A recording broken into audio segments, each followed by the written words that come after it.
Hi everyone, welcome to Cola Teaches Math. So today we're going to do a quick chat about the second derivative test, and this was on the BC exam 2016 number 4. So they give us the derivative, which you can see right here, and they want to know if the graph of f has a relative max, min, or neither, specifically at a point.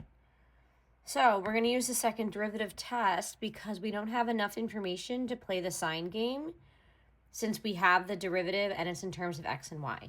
So first thing I want to show is we're going to want to show that when I plug the point -2, 8 into dy dx, we get 0, because in order to have a max min, we need to set the derivative equal to 0 so that it's a contender. So let's go ahead and do that. Let's replace x with -2 and y with 8, and let's confirm that we get 0. We do in fact get 0. So now step 2 is we're going to take the second derivative. So let's go ahead and do that. This is already the first derivative, remember? So we're going to get 2x minus 1/2 dy dx, because it's implicit. And what you're going to do now is you're going to want to replace dy dx with this. So I'm going to, well, you can also replace it with the value you get, but just I'm going to do it this way because I feel like it, so you guys can understand what I'm doing.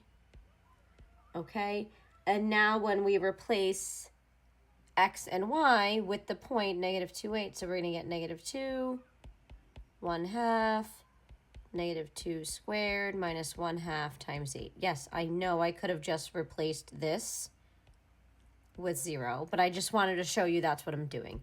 So this is -4, which is less than 0.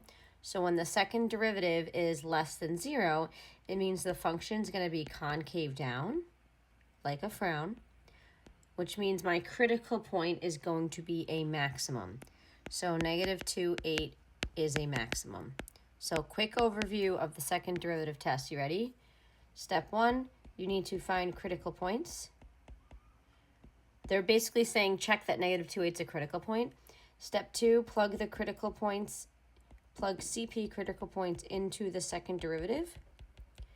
If the second derivative is positive, the function is concave up like a cup, which means the critical point is a minimum. If the second derivative is negative, oops, I should have said second derivative is positive here, negative, the function's concave down like a frown, so your critical point is a maximum.